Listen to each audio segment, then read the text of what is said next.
पे बैठता था, जिस तरह हमारे वजीर आला साहब का एक बहुत ही खूबसूरत सा टेबल है, उस टेबल पे जब अपने वज़रा और शुरफा के साथ बैठता था तो शाह ईरान ने, जनाब स्पीकर साहब, मेरे ख्याल ऑर्डर इन द हाउस आपकी जिम्मेदारी है जी, प्लीज। तो शहंशाह ईरान जब अपने रुफका, वज़रा, शुरफा के साथ बैठ के कहता था तो मैं कहता था कि मैं ईरान में रोज ज्यादतियां करता हूं, किसी न किसी जगह पर लोग मारता हूं। मैंने किरमान में लाखों और हजारों की तादाद में लोगों का खून करवाया। मैंने ईरान की गली कूचों में रोजाना लाशें गिरवाई। मैंने लोगों को भूख और प्यास से भी मारा। लोगों ने इतनी बड़ी तादाद में मेरे खिलाफ कभी बगावत नहीं की। ये एक वाक़े को बुनियाद बनाकर ईरान में इतनी बड़ी बगावत शाह अफशाज शहंशाह ईरान के खिलाफ क्यों हुआ? तो क्योंकि शाह ईरान ने अपने पास रुफका और शुरफा इस तरह के रखे थे जो सिर्फ उसकी खुशामद करते थे। अक्सरियत उनमें उन जैसे लोगों का था। उसने कभी भी हकीकत पसंद शख्स अपने इर्द गिर्द रखे नहीं थे। तो एक हकीकत पसंद शख्स था, तो उसने शहंशाह ईरान को कहा, जनाब वाला, जब उम्मीद और सब्र हुकूमतें पैसे और दौलत पे कायम नहीं रहती, जाम साहब सुनिएगा, हुकूमतें दौलत पे कायम नहीं रहती, हुकूमतें ताकत पर कायम नहीं रहती, हुकूमतें अक्सरियत और अकलियत पर कायम नहीं रहती। दुनिया में अगर कहीं हुकूमतें कायम रहती हैं या उनमें तवालत आती है, उनमें इस्तेकाम होता है, तो वो दो किस्म की रियासतें और हुकूमतें कायम रहती हैं जिनमें एक उम्मीद और सब्र, ये दोनों चीजें मौजूद हों। तो शहंशाह ईरान भी हमारी तरह कम तालीम याफ्ता था या पता नहीं हुक्मरानी के घमंड में सुनता नहीं था जिस तरह भी नहीं सुनते। तो उसने कहा कि ये उम्मीद और सब्र है क्या चीज? मैं तो लोगों को तेल के पैसे थे, अमेरिका की दौलत थी, मैं रोजाना गोश्त, चावल और बिरयानी खिलाता था अपने सिपाही और फौजियों को, मैंने कौन सी चीज की कमी थी? उसने कहा उम्मीद और सब्र। उसने कहा मुझे जरा बताओ कि उम्मीद और सब्र है क्या? उसने कहा जनाबे वाला, ईरान में लोगों की उम्मीद आपसे खत्म हो गई है। जिस हुकूमत और रियासत में आपके करीब के लोगों की भी उम्मीद आपसे खत्म हो, लोग आपको छोड़ देते हैं। दूसरी बात यह है कि बगावतें कब होती हैं? लोग आपके खिलाफ इज्तिमाई तौर पर बगावत कब करते हैं? कहते हैं जब सब्र का पैमाना लबरेज हो। तो उसने कहा कि ये सब्र का पैमाना नापने के लिए कौन सा हाला है, मैं कहां से ढूंढ के लाऊं? उसने कहा सब्र का पैमाना जो है वो हुक्मरानों में इनबिल्ट होता है। जो लोग मसनद इक्तिदार पर आते हैं, लोग उनको अक्के हुक्मरानी देते हैं, उनके फिर दिल बड़े होते हैं, उनके दिमाग बड़े होते हैं, और फिर खुदावंद तबारक ताला उनके दिल और दिमाग के दरमियान एक सब्र के पैमाना, एक लबरेज होने और ना होने का पैमाना जो है बना देता है। तो जाम साहब, मैं उस चार्जशीट को जो आपके अपने दोस्तों ने आपके खिलाफ पेश किया मैं उस पर तो बात करूंगा, लेकिन एक बात आपको सोचनी होगी कि जिस तरह के वज़रा, शुरफा और दोस्त आपके थे, शायद उन्होंने कभी आपको यह मशवरा नहीं दिया कि लोगों की उम्मीद और सब्र के साथ मत खेलें। आपने बलोचिस्तान के गरीब, बेबस, लाचार और मजलूमों की उम्मीद तोड़ के रख दी है। लोगों का बलोचिस्तान से उम्मीद उठ गया है। लोगों की उम्मीद इस रियासत और इस रियासत के इदारों से उठ गया आपकी वजह से। आपने लोगों के सब्र का इम्तिहान लिया। आपको पता होना चाहिए था कि लोगों के सब्र का पैमाना भी एक दिन लबरेज हो जाएगा, और जब सब्र का पैमाना लबरेज हो जाता है तो फिर आपके इर्द गिर्द मां सिवाय खुशामदियों के एक भी काबिल, लायक और वतन दोस्त, इंसान दोस्त शख्स आपके पास नहीं रहेगा।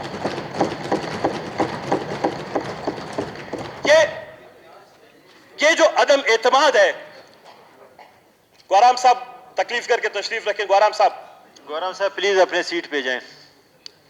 जनाबे वाला, 3 सालों में जाम कमाल खान की शख्सी हुक्मरानी, आमराना तर्ज हुकूमत, इदारों को यरगमाल बनाने की पॉलिसी, बलोचिस्तान के वसाइल को तिफलाना तर्ज पर जाया और गैर पैदावारी मंसूबों पर खर्च करना, जमीनी अकाइद के बरखिलाफ, सूबे की माशी बदाली के अकाइद के बरखिलाफ बजट व पीएसडीपी, तिफलाना बजट और पीएसडीपी बनाना, मासूम शहरियों के जान और माल के साथ खेलना, तालीम, रोजगार, सेहत, सफरी सहूलियात और बिजली, गैस, पानी जैसी बुनियादी जरूरतों को नजरअंदाज करके गरीबुलाल सूबे के वसाइल को स्टेडियम, दुबई एक्सपो और जीप रैलियों में जाया करने वाले हुक्मरानों का अंजाम यही होता है। जनाब वाला,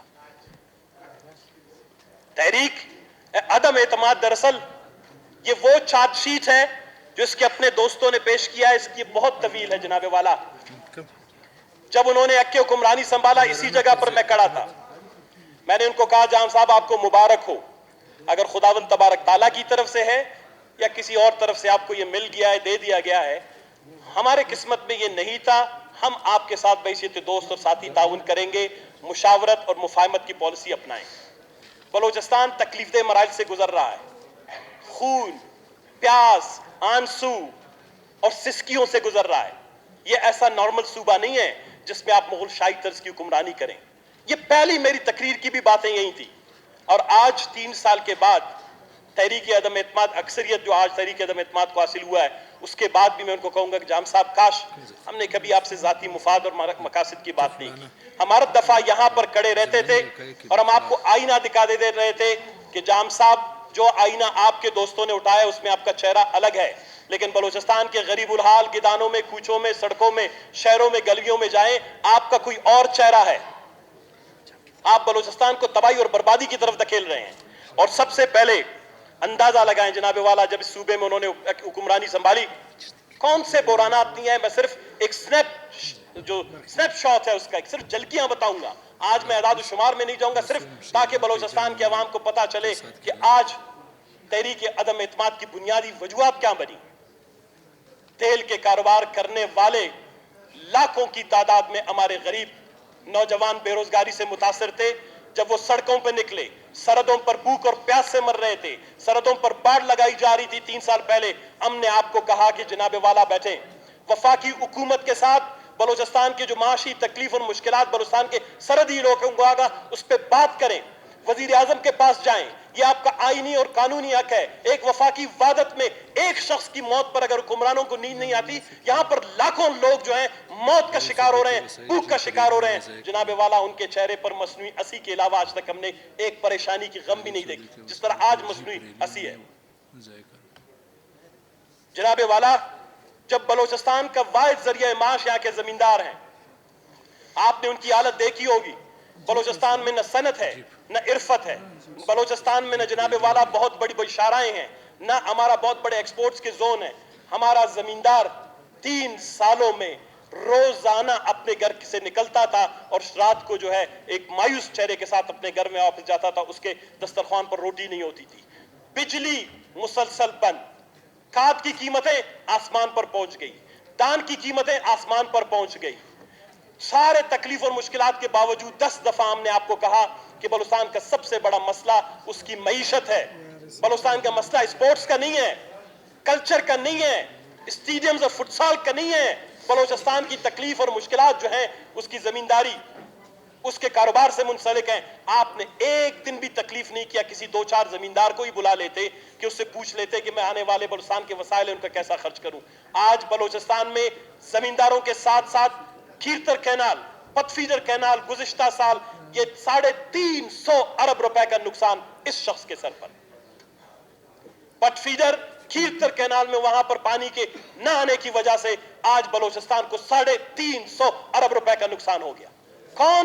कौन इसकी जेब से निकालेगा? इवन अगर अदम एतमाद हो भी जाए, हुक्मरान तब्दील भी हो जाए, लेकिन ये जनाबे वाला 3 सालों की तकलीफ 30 साल तक जो है बलूचिस्तान में महसूस की जाएगी।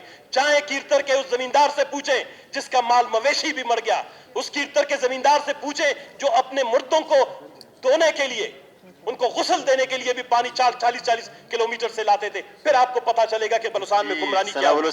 जनाब वाला, मैं आ रहा हूं। बिजली की अदम दस्तयाबी पर इस असेंबली में कोई ऐसा इजलास नहीं था जिस पे हमने बात की। जिस सूबे में, जिस मुल्क में 7000 मेगावाट बिजली ज्यादा पैदा होती है, हमने 10 दफा कहा जनाबे वाला ये जो चार्जशीट है जिस पे लिखा गया है कि आप बलूचिस्तान का केस नहीं लड़ सके, वो तो यही बातें थी।